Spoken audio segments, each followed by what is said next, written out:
Dahshat! 22 ta blogerdan Nilufar va Yakzonga dahshatli otvet. O'zbekni sharmanda qilding.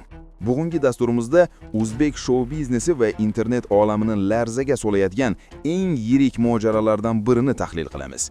Tarmoqlarda tarqalgan va ko'pchilikning g'azabini keltirgan "sizniki tormi, meniki dutor" qabiladagi tushunarsiz va uyatli iboralarga nisbatan bir emas, naq 22 ta bloger birlashib keskin video javob, ya'ni otvet yo'lladi. Ushbu videoda quyidagi qaynoq tafsilotlarni ko'rib chiqamiz.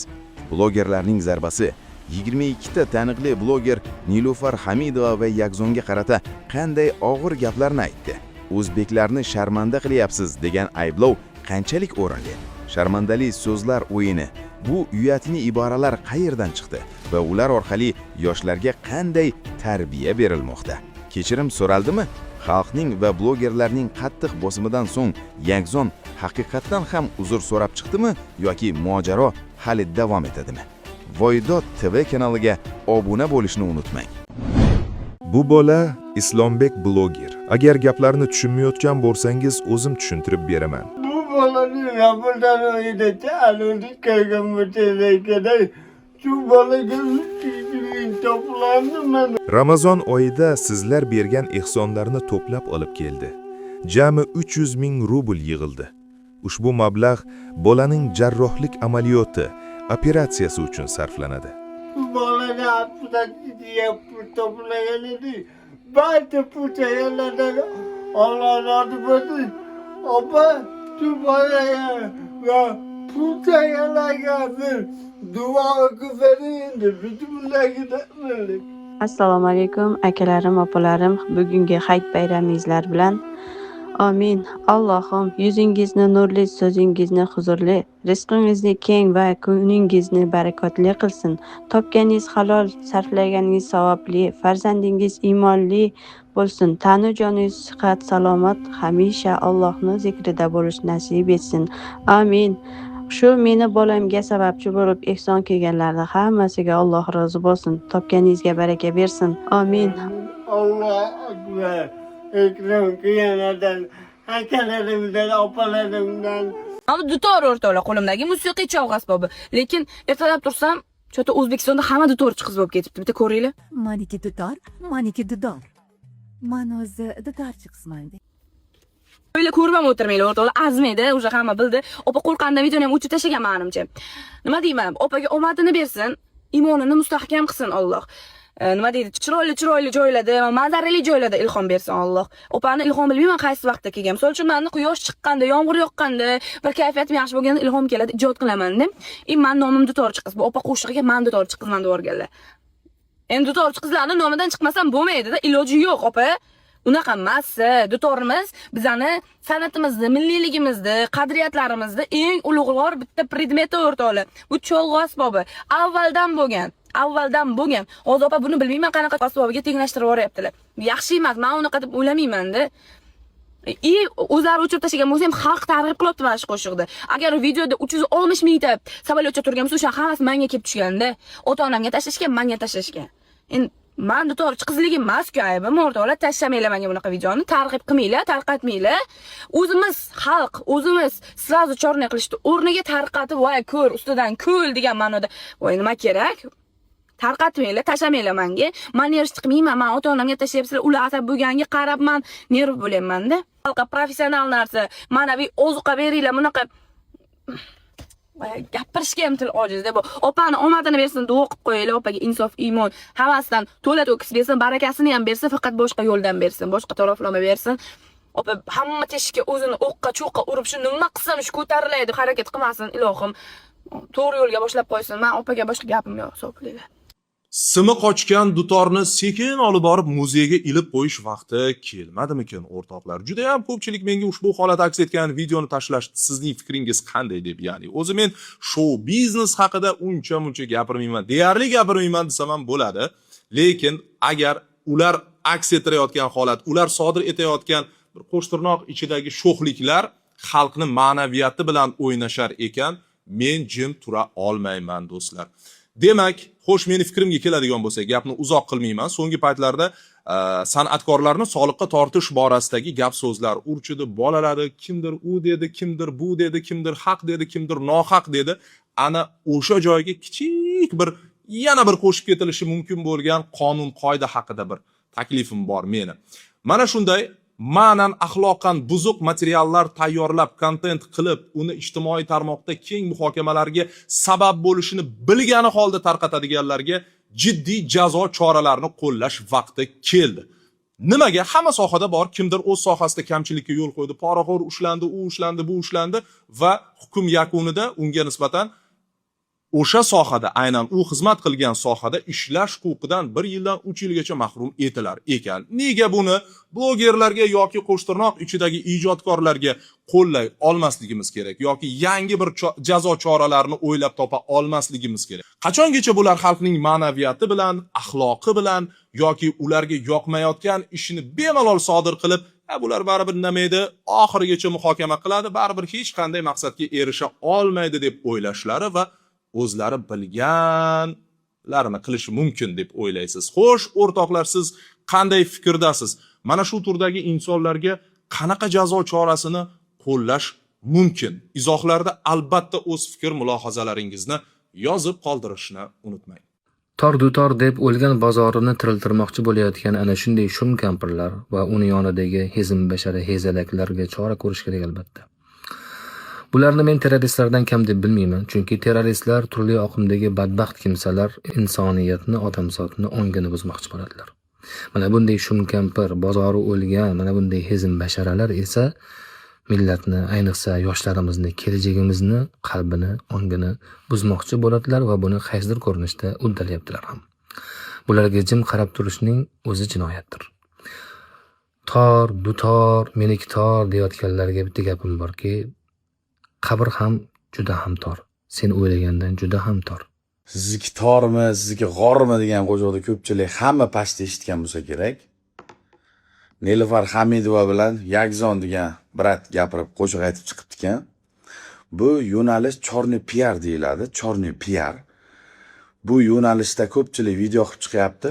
Ko'pchilik emas, juda ko'pchilik. Minglab, millionlab insonlar bular video qilib chiqyapti. Shu tobi bularni xizmatkori insonlar. Mana men sizlarga achchiq bo'lsam haqiqatda aytaman. Bu gapirib qo'shiq aytib chiqqanligi uchun qonun oldida chora yo'q. Chunki sizniki tormi deyapti, chalayotgan asbob yoki dutormi? Bular sizlar o'ylaganchalik aqlsiz odam emas. Men Nilufar Hamidovani bilmadim. Yakzon bilan ko'rishganman, juda ham aqlli. O'zi uchun miyasi juda katta darajada ishlaydigan odam. Ozodbek qayerga qarayapti? Madaniyat vaziri qayerga qarayapti? Ichki ishlar qayerga qarayapti deb so'kib chiqayotganlarning hammasi bular uchun tekin xizmatkor. Qancha ko'p bularni so'kib chiqib video qo'yib prosmotr oshirib beraversa, bular o'ylagan natijasiga erishaveradi. Birinchi qo'shiq chiqqanda ham so'zlariga e'tibor berib qarasanglar, qonuniy bularga hech narsa bildirib bo'lmaychidi. Mana ikkinchi qo'shiq ham xuddi shunday. Bular aqlli odam aslida, so'kib chiqayotganlar aqlsiz. Tekin xizmatkor bular uchun prosmotr yozib beryapti. Bor endi bunisi oshib tushdi. Shunchalik nima o'zbek san'ati kiradigan joyga kirib ketdimi? Xorazm desa, vobshe hamma butun dunyo biladi-da, qanaqa san'atkorlar chiqqan yoqdan. Endi bularni gapirayotgan gapini qaranglar, aytgan ashulasini. Ey bola qo'y aroq, qariniki qaymoq. Qanaqa gap bu endi? O'rtoqlar, men mana shu gapirmayman. Nima gapinglar bo'lsa, mana shu videoni kommentariyasiga o'zingizlar yozib tashlaylar. Men mana shu gapirmadim, bo'ldi уже. Sizniki tormi, dutormi deb chiqqan ikkita isqirtni ko'rgan bo'lsalaring kerak. Men ularni videolarini yoki rasmlarini sahifamga qo'yib kirlatmoqchi emasman. Xo'p. Men juda ham qayg'udaman. Nimaga? Mana shunaqangi isqirtlarni xalq ko'rishida, qo'llab-quvvatlashida, like bosishida, komment yozishida va bunaqalar ko'payib ketayotganida. Bugun bittasi sizniki tormi deb chiqadi, ertasiga yana bittasi keks deb chiqadi, farqi yo'q. Bittasi shag'am deb chiqadi. Ashna qilib tum taraqa ko'payib ketaveradi. Bularga reklama beradiganlar ham ko'p, bularni qo'llab-quvvatlaydiganlar ham ko'p. So'kib yozadim, boshqa qiladimi, komment yozadiganlar ham ko'p. Undan tashqari tanqid qilib, rasmlarni, videolarni qo'yib, ularni ko'paytirib beradiganlar ham bor. Xo'p. Buni yechimini men bilaman, do'stlar. Men bilaman. Ko'p vaqtlardan beri aytib kelyapman va ko'plab insonlar aytib kelyapti. Ilm olish kerak. Ilm berish kerak farzandlarga. Shu bilan band qilish kerak. Ilmni farzandlarga qiziqarli qilish kerak. Ularni shunga qiziqtirish kerak. Kitobxonlikka, ilmlilikka, misol bilimdonlikka qiziqtirish kerak. Ilm olishga, o'qishga qiziqtirish kerak. Bir hunar qilishga qiziqtirish kerak. Maqsadga yo'naltirish kerak. Maqsad bo'lish kerak. Mana maqsadli inson shu isqirtlar ko'radimi, yo'qmi? Yo'q, ko'rmaydi. Ularni kuzatmaydi, patiska bosmaydi, like bosmaydi, komment yozmaydi. Bu ikkita isqirtdan bittasi aytadi. Meni qo'rqadigan narsam xalqqa va mentalitetimizga, aqliy salohiyatiga zarar bo'ladigan narsalarni xalq ko'rishi deb aytib chiqdi. Bir yaxshi inson bo'lsa kerak deb o'ylagan edim o'shanda. Endi bilsam bilmadim. Xullas do'stlar, men sizlarga aytadigan narsam ilm. Hech qachon yosh o'tib qolmaydi. Meni yoshim o'tib qoldi uje endi kerak emas, uni o'rganmasligim kerak, o'rganishim foydasi yo'q, til o'rgana olmayman, yoshim o'tib qoldi, o'rganadigan davrdan o'tib ketdik. Yo'q. Mani hali bolam yosh, yo'q. Do'stlar, hech qachon ilm olishga kech bo'lmaydi. Bu bir. Ikkinchi o'rinda, har birlaring aybdorsizlar. Meni ko'rib turgan siz ham aybdorsiz, bilib qo'ying. Siz bunaqangi isqirtlarni ko'payishiga jim qarab turibsizmi? Siz aybdorsiz. Ularni bloklamayapsizmi? Ularga neintereslarni bosmayapsizmi? Kerak bo'lsa, bloger bo'lmagan taqdiringizda ham shunday bitta blog ochib turib, shunday bitta Instagram ochib turib, oddiy bitta video qo'ya olmayapsizmi? Reaksiya bildirib, siz aybdorsiz. Bu millat kelajagi uchun aybdorsiz. Bu millat kelajagi payxon bo'lishida sizga ham hissangiz bor.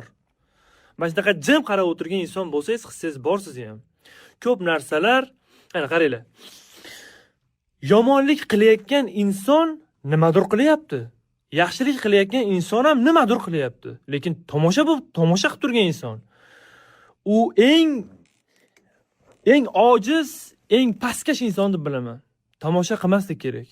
Pozitsiyasini aniq qilish kerak, safini aniq qilish kerak, chiqib gapirish kerak. Biz yoshlarimizni qaysi tomonga nima sudrab ketyapsizlar deyish kerak. Nahot gapira olmasalaring? Bloger emasman, emas. Shuni ochinglar, har bittalarning Instagram, meni ko'rib turgan har bir insonning Instagrami bor, yo'qmi? Qo'llaringda Instagram, telefon bormi? Bo'ldi, bitta videoda ochib gapirib chiqinglar. Mana shu holatga biz norozimiz. Mana shu holat yaxshi emas. Yoshlarni tarbiyasiga yomon ta'sir qilyapti. So'kinishlarsiz, haqoratlarsiz, ularning ismlarini aytmasdan reaksiya bildirib chiqinglar. Nima to'syapsizlar? Kim qo'rqityapsizlar bundan? Nima to'syapti? Bilib qo'yinglar, aybdorsizlar. Xuddi shu gapni sizlarga hozir aytmoqchi bo'lib, videoyimni yoqdim va oldim. Rozi bo'linglar. Kim qanaqa tushunishidan qat'iy nazar, men mana shu fikrimni doimo orqasida qolaman. Mana bu ikkita pozor butun millatni sharmanda qilyapti. Bir qarasa qariniki qaymoq deb chiqdi, endi opamniki tor deb chiqibdi. O'lsinlar, shunday sharmanda senlar, millatni shunchalik pozor qildilaring. O'zbek desa, butun Tojikiston, Qirg'iziston, Qozog'iston, Turkmaniston ustimizdan kulyapti. Sen va senga o'xshaydigan pozorlarni deb. Yig'ishtiring bunaqa pozor videolaringni, qo'shiqlaringni, uyatlaring bormi senlarda? Senlarda ortingdan, senlarda qilayotgan mana shu ijodingni orqasidan faqat jalab ko'payishi mumkin, yo gay bolalar ko'payishi mumkin, hezalak bolalar. Boshqa hech qanday bir haqiqiy rijol erkaklar senlarda orqangdan ergashmaydi. Men bitta narsani juda ham ko'p o'yladim-da, masalan, shu bola ham bizni ko'rib turgan bo'lsa, bir narsa aytmoqchiman, uni ham ota-onasi bordir, oilasi bordir, uylangan bo'lsa, ayoli bordir-da. Endi masalan, shaxsan men efirga chiqadigan bo'lsam, uydagilarim meni ko'rib g'ururlansin, meni ko'rib farzandlarim ertaga uyalmasin deb harakat qilaman-da. Shu sani otangmi desa, farzandlari ertaga uyalmasligi kerak, shu meni otam deyishga. Bular lekin qilayotgan ishlari umuman o'zbekchiligi ham umuman hech qanaqasiga insoniygarchiligiga to'g'ri kelmaydi. Bularga hozir insonlar tegmasligi mumkin, insonlar hech qanaqasiga urmasligi mumkin, lekin ertaga baribir bular xudo uradi. Meniki tor, meniki dutor, qariniki qaymoq, balo battar deb yurgan ba'zi bir betayin ahmoq, axloqsizlar go'yoki hamma ayollar menga o'xshagan deb o'ylaydi. Bekorlarni 5tasini aytibdi o'sha betayinlar. Bugun O'zbekistonda millionlab oqila, tarbiyali, axloqli ayollarimiz borki, ularni xonadonlaridan fayz ufurib turibdi, baraka ufurib turibdi, erlarini barakasi ufurib turibdi, go'zal farzandlar dunyoga kelyapti. Oqila qizlar voyaga yetyapti. Mana shunday ayollar borki, yurtimiz mana shunday tinch, mana shunday mo'tabar onaxonlarimiz borki, ularni qo'li doim duoda va osmonimiz musaffo. Men mana shunday oqila ayol qizlarimizga, onaxonlarimizga rahmat aytmoqchiman. Yaxshiyam sizlar borsiz. Bugun mana shunday axloqsizlik, betayinlik urchigan zamonda ularga qarshi chiqib, ularga tanbeh berib, bizni jonajon O'zbekistonimizga haqiqiy oqila qizlarni tarbiyalab beryapsizlar. Bir qarashda hamma buzilib ketayotganday tuyuladi, lekin men ishonch bilan yana takror aytaman, yo'q. O'zbekistonda millionlab oqila ayol qizlar bor. Mana shu ayol qizlarimiz beshiklarda albatta ertangi Temurlarni, ertangi Alpomishlarni, ertangi mard o'g'lonlarimizni voyaga yetkazyapti yaxshi niyat bilan, samimiyat bilan, duolar bilan va ular albatta ertaga mana shunday axloqsizliklarga, mana shunday betayinliklarga, qadriyatlarimizga qilinayotgan hujumlarga albatta qarshi chiqadi. Bugun ba'zi bir betayin axloqsizlar Instagramdan foydalangan holda, ijtimoiy tarmoqlardan foydalangan holda qadriyatlarimizni oyoq osti qilishga urinayotgan bo'lishi mumkin, lekin ularga ham albatta jazo muqarrar. O'zbekiston degan bir buyuk davlat hech qachon qadriyatlari oyoq osti bo'lishiga jim qarab turmaydi. Bor bo'ling, hurmatli oqila ayollar, opa-singillar, onajonlar. Biz sizlarni doim hurmat qilamiz, e'zozlaymiz, qadrlaymiz. Boringizga shukr. Omon bo'ling.